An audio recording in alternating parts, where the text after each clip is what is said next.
Because we made a decision. We have 17 stores in 2 states. We're blessed to represent 9 OEM brand partners.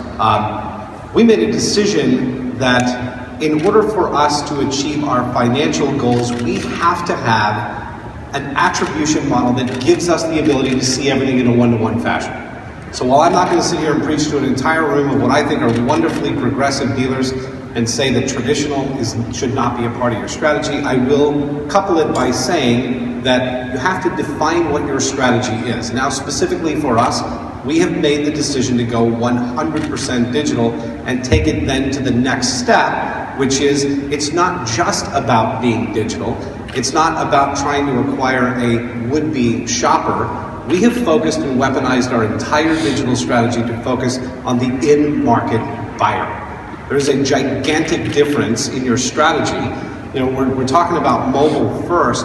Mobile is the absolute weapon of an in-market buyer targeting and acquisition strategy because it doesn't leave our person.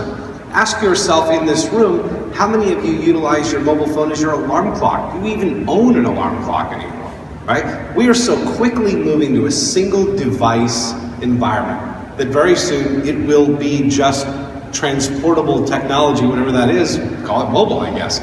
So in your question, and why I will stop short of being smug, is that I get very excited competitively when I look at individual markets where we do business, where people are going to utilize or consume what I think are finite resources, and they're going to try to buy their way into traditional spends in paper, in radio, in television, because what do you think that does for me as your competitor, right? If you're now hemorrhaging a ton of money into an unattributable source, then you're leaving open wide for me the ability to buy deeper, faster, and I don't have to worry about running into you.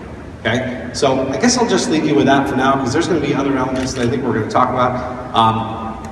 But remember that in where we sit right now in 2015, and we're talking about what's going to come in 2016, for years, we have had the ability within our own data stacks, within our own networks, that are ours as the dealer. If we just study them and weaponize them and marry them to the available resources that we have, we can cull the difference between shoppers and buyers. Yes, it's a science. Yes, it's hard. It's meant to be. And when you find that particular pathway, I assure you, you'll be very successful.